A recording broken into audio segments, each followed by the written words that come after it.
So we're excited to have Acctivate with us today. Brad, welcome. Thanks for joining us. Yeah, thanks for having me. Many of you have probably heard of Acctivate. They've been around for quite a while. Robust inventory management software that connects to QuickBooks. They do manufacturing, warehouse management, order management, purchasing, and of course, a lot of integrations with e-commerce platforms and whatnot. So I'm sure a lot of you want to check out Acctivate.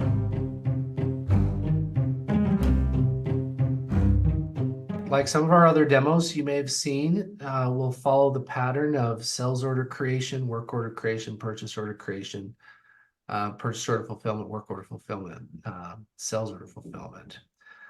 Brad, tell us a little bit about you. Yeah, so my name is Brad Bearden. I'm the product manager for Acctivate Inventory Management Software. I have been in this role as product manager for about 4 years, almost 4 years. And prior to that, I was a part of our onboarding team for about 8 years. So I've been working directly with customers for quite some time. Product manager. Awesome. So we've got the guy. This The is guy. this is the guy, the Yeah, product manager. So as a product manager, do you make decisions on what features to put in the software? I do. And those decisions are driven by our customer base, of course. Yeah, existing customers, also prospects. We hear a lot from prospects about what they look for in an inventory software. So we take that information and I sort through it all. And there's lots of great ideas from our customers, and we try and take the best ones, the ones that will make the most impact, and we implement those. So this first little part, Brad has prepared a slideshow. We're going to take a look at that, and he's going to tell us a little bit about what industries Acctivate is good at. And yeah, go ahead, introduce us to Acctivate, Brad. Yeah, and I'll go through these fairly quickly, but if you have any questions, feel free to pop in. So I'll start with the first here. So Acctivate, as a quick overview, is inventory software built for QuickBooks. So we track inventory across multiple warehouses and bin locations. We support lot and serial number tracking when needed. And we also provide barcode scanning to help reduce mistakes. So we provide a single platform for managing all sales channels, including EDI and popular web stores. We also have productivity tools, which I'll show you, such as our order manager, our batch picking and pick lists. And both of those are helpful when processing a large number of orders. And the cherry on top is that you get to keep QuickBooks when you integrate Acctivate with QuickBooks. So we have, in my opinion, the best two-way sync of any integrated app. Our sync eliminates the need for double entry. So Acctivate handles the operations side of things, and QuickBooks handles the accounting side of things. So your accounting users only really need access to QuickBooks. And I know this question might sound silly to you, but I come across it quite a bit. What versions of QuickBooks do you integrate with? Yeah, it's a good question. So we integrate with both QuickBooks Desktop and QuickBooks Online. For QuickBooks Online, it is not the Simple Start is the only one we don't integrate with. So it's the QuickBooks Online. Oh, I forgot the name of it all of a sudden. Advanced and in all fairness, they're changing the name. Yeah. Yeah. The more advanced QuickBooks Online. Yeah, QuickBooks.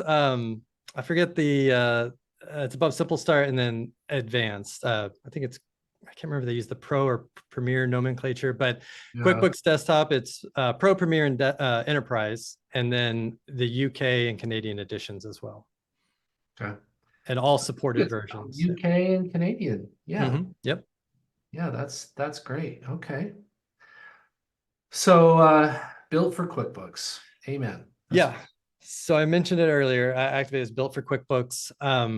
Acctivate handles the operation side of things, and QuickBooks will still function as your core financial accounting software. So it'll handle things like bill payments, payroll, financial reports, whereas Acctivate would handle anything related to the product. So sales, purchasing, inventory transactions, and we will sync the revenue, inventory, and cost of goods sold into QuickBooks. And again, from there, you can run reports, or you can run reports from our system, which can be a little bit more detailed, in some cases like sales oriented. So it's very tightly integrated, and it eliminates the need for double entry, which is a big positive here. I would say robust. It has a robust integration. Yep. with QuickBooks. Not a light integration, but a robust integration Yes. with QuickBooks. Yeah. And we Whether have it's QuickBooks Online or QuickBooks Desktop, right? Is it? right. Yeah, they're both very robust. Yeah, exactly. Yeah.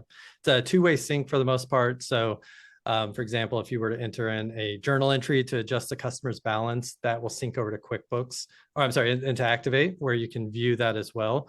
So again, the accounting people only really need to be in QuickBooks, and then operations personnel would be in Activate.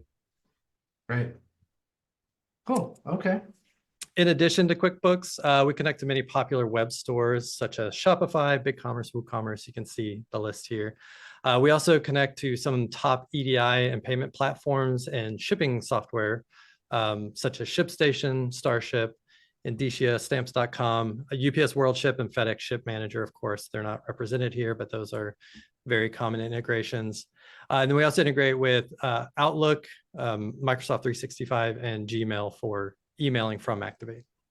Yeah, those are neat. I think that's a big deal these days with emailing sales order confirmations and purchase orders with HTML and your logo and having that history. I want to mention EDI. Not everyone knows what that is. It stands for Electronic Data Interchange, and basically that is for companies that sell to large retailers or purchase from large wholesalers. It's usually on the sales side, Mhm. selling to large retailers who have requirements for exchanging order fulfillment information and invoicing and whatnot. So that's good to integrate with. Yeah, we import in the 850 EDI transaction, which is the customer purchase order, and then we can turn around and send back the 810 invoice and the 856 advance ship notice. Excuse me.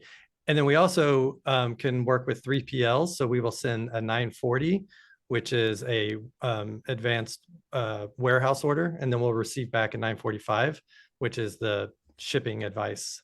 So a shipping document saying what was shipped. And this is probably a good time to bring up your API. What can you tell us about your API? We actually don't have an API. Okay. All Yeah, right. we use SQL Server though, so there are opportunities to connect directly to the database using ODBC to read and write from the database, or other integrations. Excel seamlessly connects with SQL Server. So in terms of reading and writing, not a problem directly from the database, but yeah, we don't have a standalone API.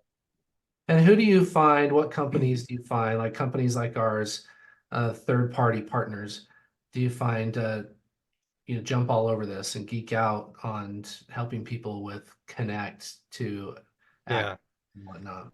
Support, our customers support teams or their IT teams are always very excited about the prospect of Activate running on Microsoft SQL Server because it's very robust and accessible. So whether you're very technical and you know how to run the SQL scripts to query data, that's great. If not, you can connect Excel directly to the database, Crystal reports, which I'll mention in a minute. There's lots of opportunities to read and write data from the database. I was just going to ask that, and I was afraid to ask that. Are they allowed to write to the database, at your own risk? At your own risk, yeah. So there are generally tables we would suggest you avoid. So there's a lot of complex calculations that go on at the sales order level, but updating certain fields. If you're comfortable with it and know what you're doing, yes, you can do that. Yeah, great. Probably can create views and Yes. whatever. Okay. Yeah, creating views is a great way to read information. Uh, my mind is taking me to an audit trail now that I said that about creating views and whatnot. What type of auditing history does Activate keep or archive? Yeah, so we keep some information related to who created records and who last updated records. And I can show you a timeline in a moment where you can see some of that information. So that could be really useful in terms of just tracking the history of some of these documents. Yeah, that's great. Okay. Well, I'm anxious to see the next slide. What's on? Yes. So next is industries that we commonly work with. So Activate is, again, built for really any product-based company. But these are industries that we commonly work with. So food and beverage is very common because of our lot tracking and our traceability. That's important in that industry, obviously. But we don't cater to one specific industry. We are pretty broad and adaptable by these different companies. Yeah, this is quite a vast range of Mhm. industries. This is typically the type of companies we see come across my desk as well and through Yep. our company. Yeah, yeah. Um, I can say that we have many customers in each of these industries, so we are well represented. yeah, it might almost be easier to say, okay, what do you not? You know, where are your weak Yeah. points? Because it looks like you pretty much do everything, but what I'm not seeing is textile or apparel. Textile is Yes. different from apparel. I shouldn't lump those two together because textile is more, wholesale distribution of bolts and whatnot. But um, Yeah. Yeah. apparel, that's kind of its own thing. Right. That's a good observation. We have had and do have a few apparel companies, but it's not something that yeah, that I would say is a strength of ours necessarily. It Sure. depends on the industry, yeah, or the business. But that's okay. There's a whole world of Oh yeah. side, just apparel, and some software programs have just focused on apparel. It's like they're their own little thing, Yeah. Yeah. apparel people. It's because that kind of gets into retail sometimes too, and a lot more e-commerce. And anyways, yeah, they kind of require some unique features. So um, but yeah, a lot of manufacturing, wholesale distribution Mhm.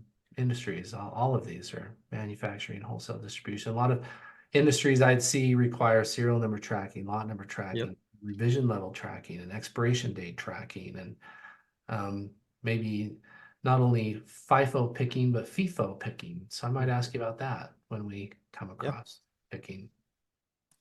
All right. Go on to the next one here. So deployment, we have a couple options for how Activate's deployed. So if you already have a server on premise, that's great. Activate can run on any modern computer. If not, we've partnered with many hosting companies such as Rightworks, where they will host Activate and QuickBooks. That being said, for our new customers, we are beginning to offer hosting of the Activate database. So we are putting it in a cloud server that we manage. Now you would, of course, would need to host your own QuickBooks desktop file. If you're using QuickBooks Online, it's not an issue, of course, but we could host the Activate data, and then QuickBooks Desktop would need to be somewhere on one of your computers. But again, if you don't have a lot of people in QuickBooks Desktop, maybe that's not an issue at all. So if someone purchases the on-premise version versus the cloud version, Mhm. does that mean they own the user license and they can just keep it forever? What payment options do you have? In the cloud makes me think, okay, we pay monthly forever or annually forever.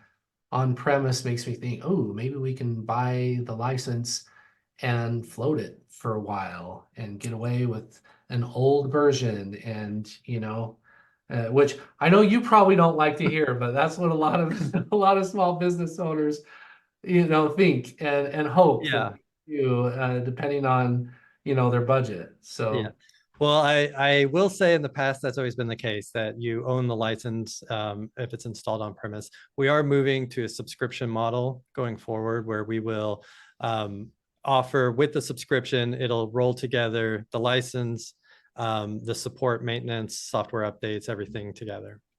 yeah, and everyone is. Right. So we Mhm. just have to deal with it. Yeah.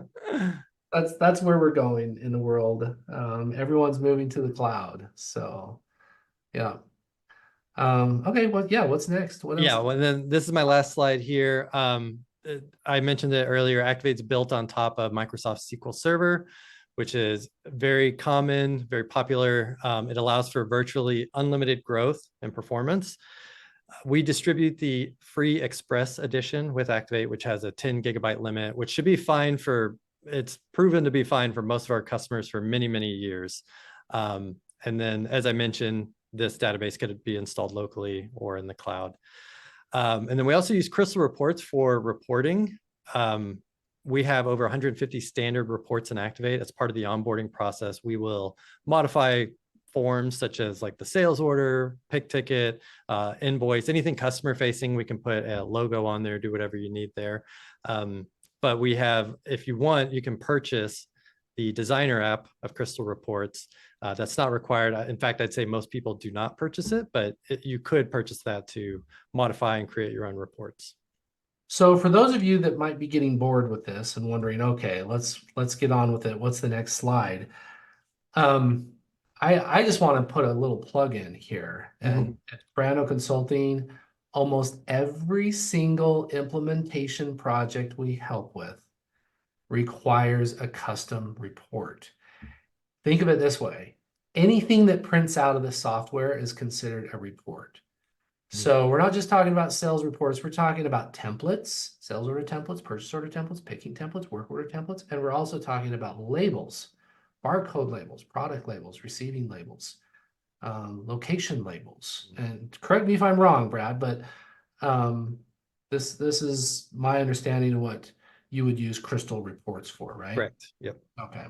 Exactly right. So yeah, it's a big deal. Looking for an inventory management software with a customizable reports platform opens up a world of opportunity. A lot of the times, inventory software, not just Acctivate, but others, will get you 95% there, right?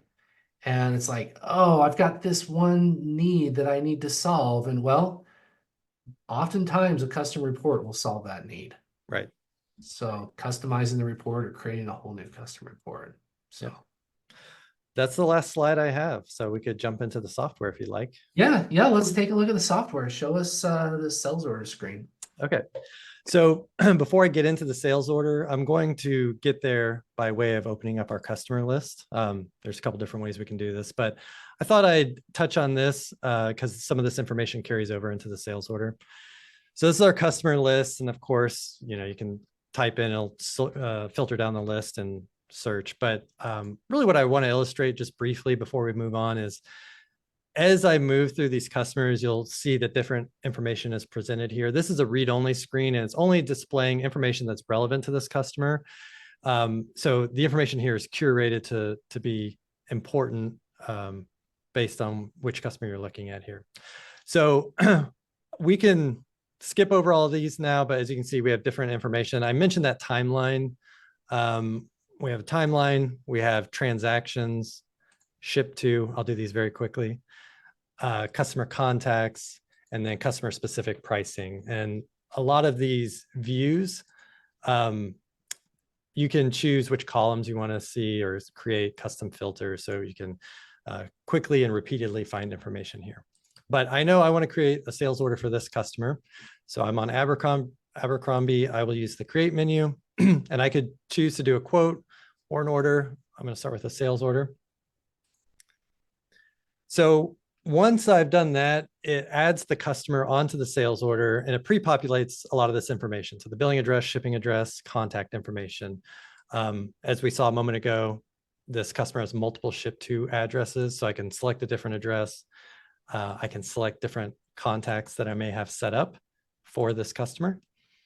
So all that information's here. A lot of other information is already filled in, like their preferred shipping method, their terms code, the branch they're associated with. Alternatively, instead of creating it from that list, I could have just clicked new and looked up a customer, but I find starting from the list is kind of beneficial. I like to see some of the customer information first. Yeah, it's good to have various navigation options because us users think about things in a different way. One person may tend to click in a different place to get to the same result. And yeah, I believe if you know the customer you're wanting to start with, sometimes it's easier to go into the list and quickly just search their name and do it from there. But if you're already in the sales order window, it may make sense to just go ahead and look up the customer here, start with this window. Yeah. So I will start adding some line items here. So this is a demo company mainly made up of office supply products. There's a few different things here, but I'm going to add B10, which is this D-ring binder. You'll notice here that I get this product pop-up note, tells me that I need to ask the customer if they need tab dividers. So there's an opportunity to have these pop-up notes at the product level and also at the customer level. And that can help enable some upsell or cross-sell opportunities here. And I see a little box on the bottom left-hand corner. Is that an image of this product? It is. So this is a Okay. black binder, and the image is not great, I'm afraid to say. Um, let me see. I think I have maybe another image or product here. So this is a kit, which is a desk set, and you can see all the different items in the desk set. So yeah, you can show a product image down here. We have some product information as well. So in this case, my product B15 has a UPC and an alternate product ID. I can also define customer specific product IDs. So I call it B15, but the customer may call it, B1-5. If I had one of those set up, it would show down here as cust ID. So I have all that information at my fingertips. And then I have the full description here because it may not all display in the description field if it's lengthy. I have some other options while we're down here. Substitution. So if I have products that I can substitute this product for, I can view those and select the substitution here.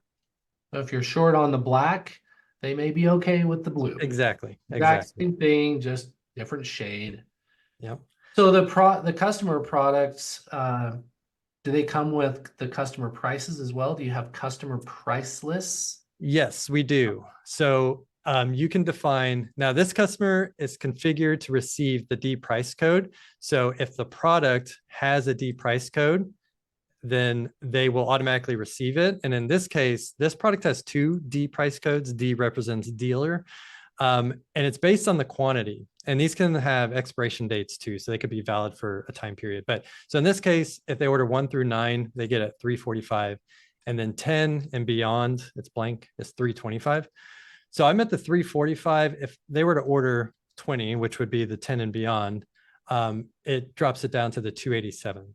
Oh, you know what? Actually, that is a customer specific price. So this is not a good example.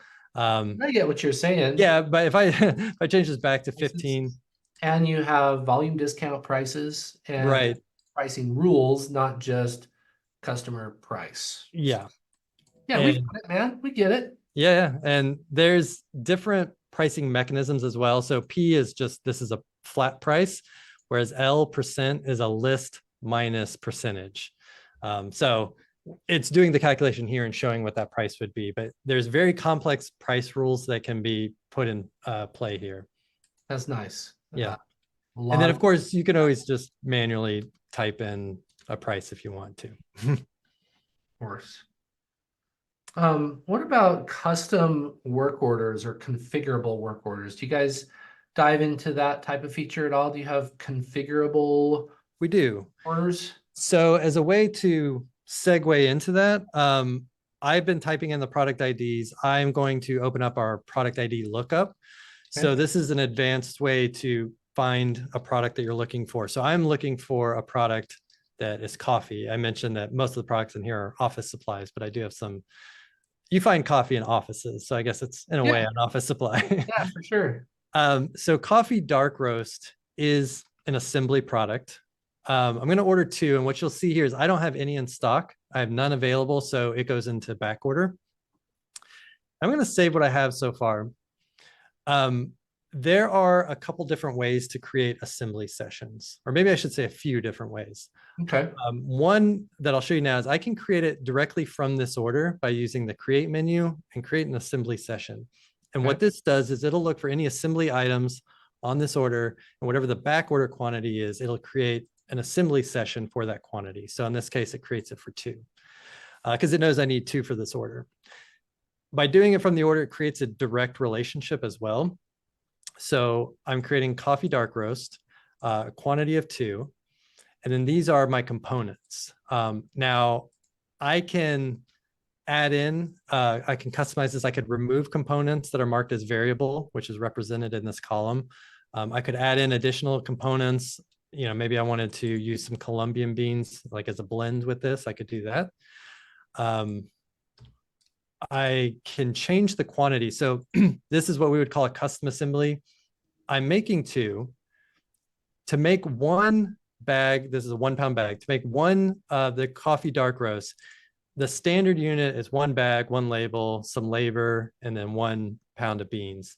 But since I'm making two, it extends out to be two of each.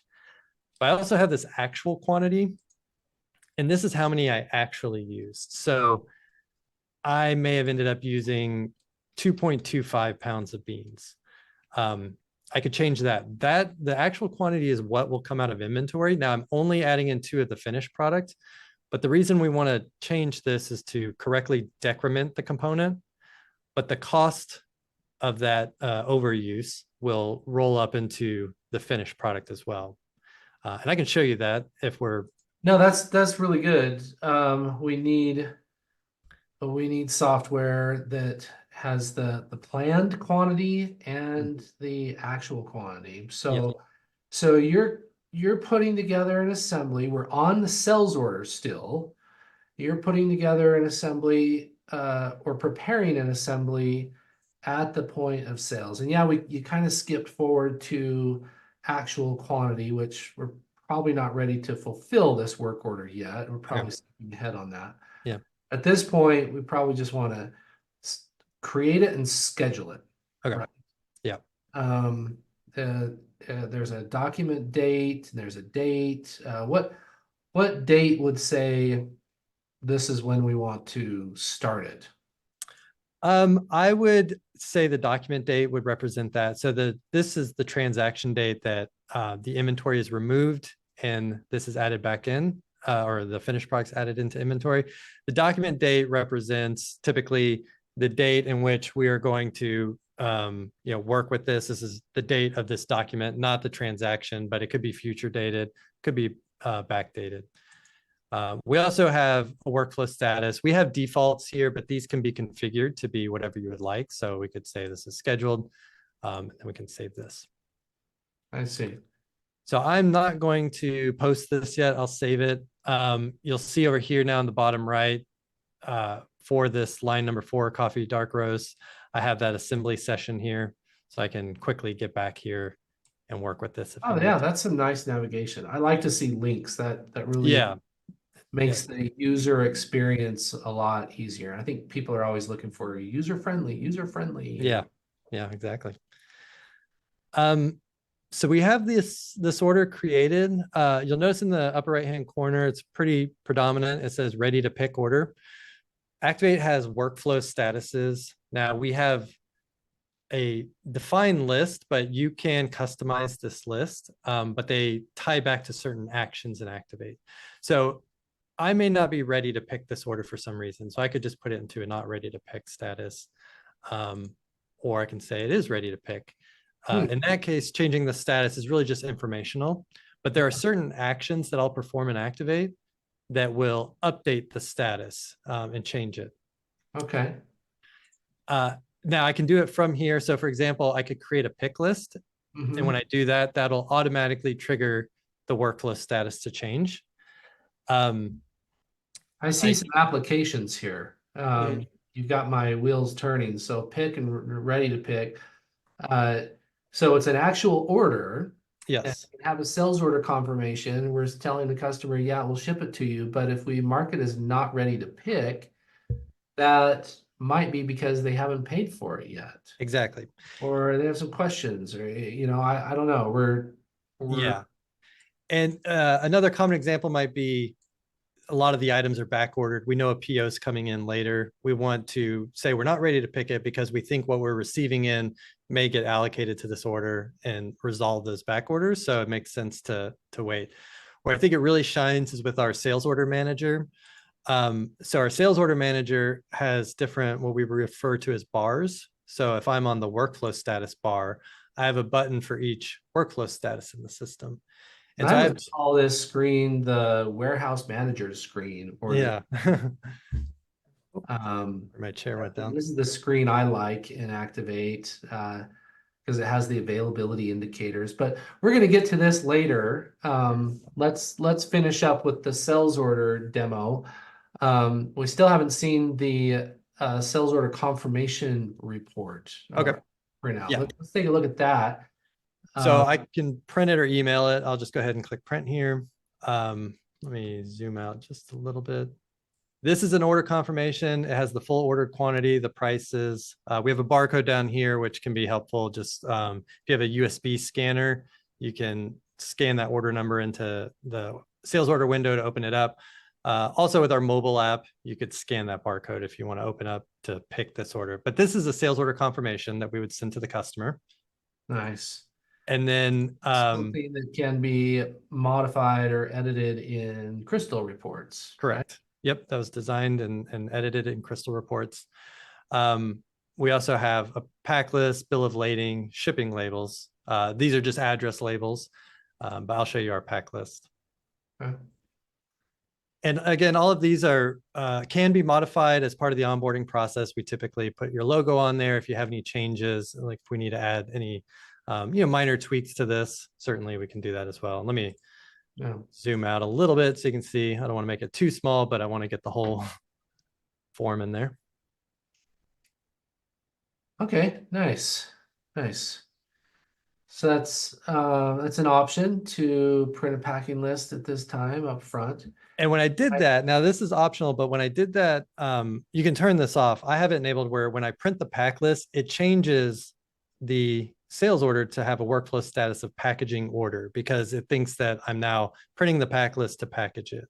So everyone has a different workflow. So yeah, that's nice that it's customizable with custom workflows. I see you've got a create invoice there, so we can. yeah. So a moment ago that said create pick list. And again, because I skipped to typically it would go picking, packing, invoice. And since I skipped to printing the pack list, it updated this status and updated this. We refer to this as the next suggested action button. So it's suggesting now that we would create the invoice for this order, which I don't think we're ready to do yet, but we could. But it would invoice the first 3 lines since that last one's on back order. Okay. And I see a customer payment button at the top too, so we can take payments. And I remember on your previous slideshow, you said you integrated with authorized.net. And QuickBooks payments. Yep, authorized.net and QuickBooks payments. Okay. So yeah, there's a couple different ways to do that. Okay.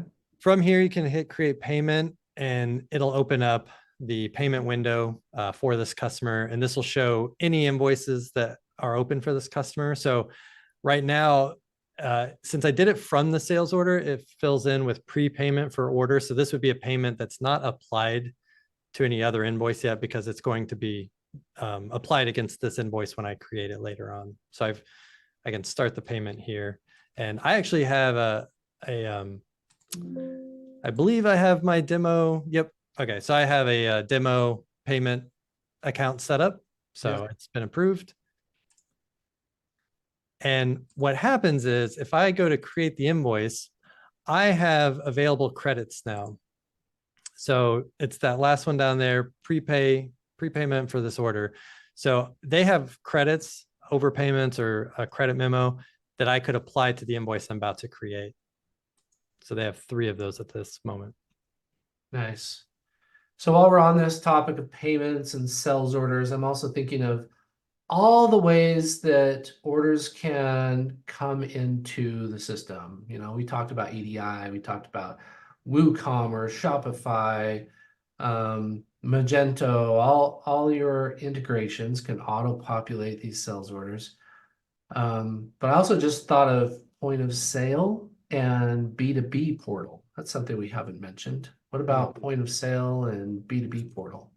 We don't have a direct point of sale or B2B portal integration. There are some web stores that act as a point of sale for some of our customers. Yeah, Shopify has a B2B portal and a point of sale. WooCommerce has a B2B portal and a point of sale. So yeah, that's totally adequate. I could see why you're like, why should we do it? Yeah.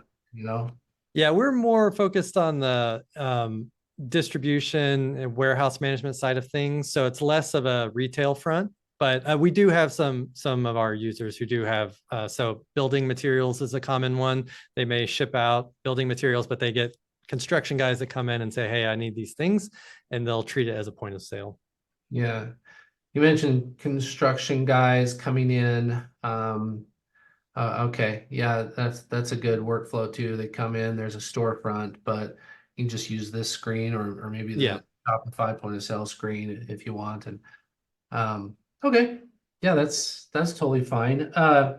So some other strange things that some people do on the sales order is um, selling service, Mhm. field services. It's inventory related, but it kind of gets away from inventory a little bit. Yeah, Like plumbing, electrical, uh, installations, like I'm thinking solar panels, sure. things that yeah, it's material that you install. Does Activate handle that sort of workflow at all? Any of Yeah. those things? We do have our, so you can add those items. They're just service items to any sales order. We do have something called our business activity billing module. Mhm. So I'll quickly go through this. So I could have a service type. These are all configurable types, codes, resolutions, statuses, and priorities that correspond to each other. But there is a time tab where you can add employee time. So I can say it'll show me my list of employees. So this is more geared towards service work that has been performed. And there's billing options, whether it's billed, is it a no charge or non-billable at all. And we're Um, still on the sales order screen. This is like a this subset of the this is independent, so this would oh, actually generate its own service order after the fact. okay. Yeah, so maybe I should have both of these open at the same time. I opened it up here, but this is our business activity module. And you can add related items. So I could say this is for customer Adams. This is for, you know, maybe we're doing some service for a quote we had done in the past. So you can chain together or link together these different related items and track your time and materials here. And then once you're done, you can create a service order from the business activity window. And Mhm. I only have the one item on there. Uh, Okay. but the service order is very similar to the sales order in terms of the information presented. But yeah, it's a service order. We can print out a form. I should have put a material on there, but it'll separate the time and materials, and then you can invoice the customer. So we see this a lot Okay. in industrial kind of, yeah, service performed. One last curveball give you on sales orders and sales related is CRM. Okay.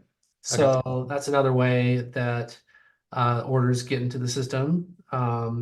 Does Activate have any CRM related features, or does it integrate with any CRMs?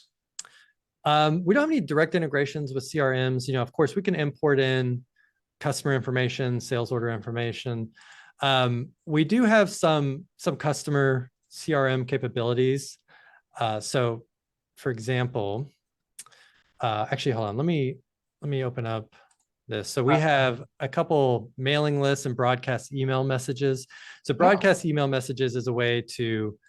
Um, that's oh, cool. I don't have my email set up. I'm sorry, Oh, that's all right. That's all but right. it's filter. So Cut you it can, up and just tell us what it has.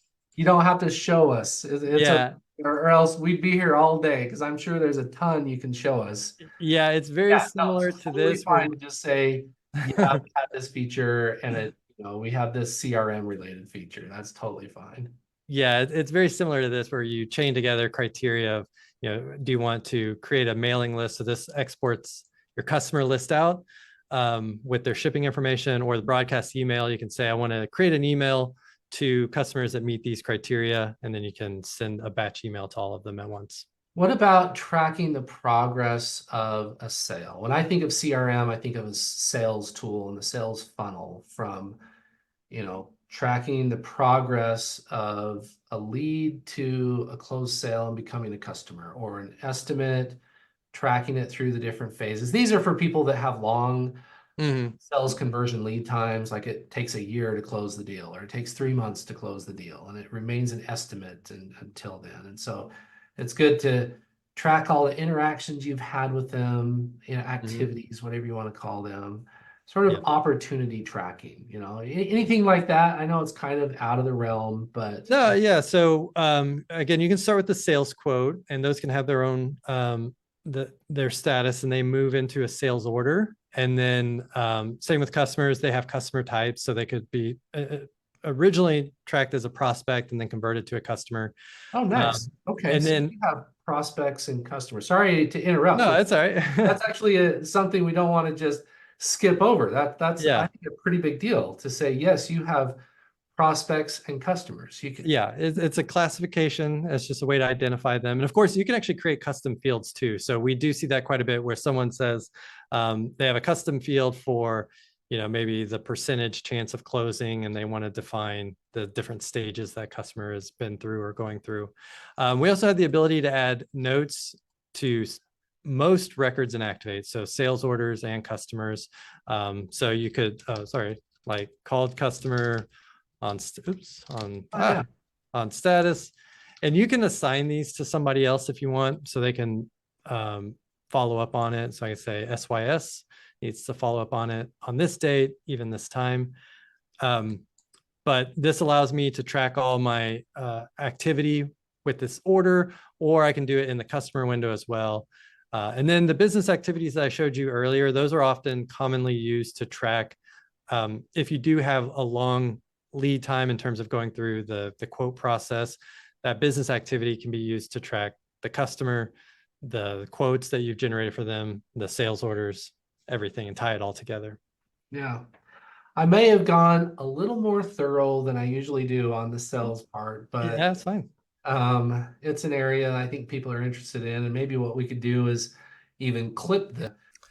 So we do clip it. Be sure to click on the link to see the continuation of this video where we go over work order creation, purchase order creation, and then purchase order fulfillment, work order fulfillment, and sales order fulfillment. And we'd always love to hear your comments, and be sure to feed our ego by liking and subscribing.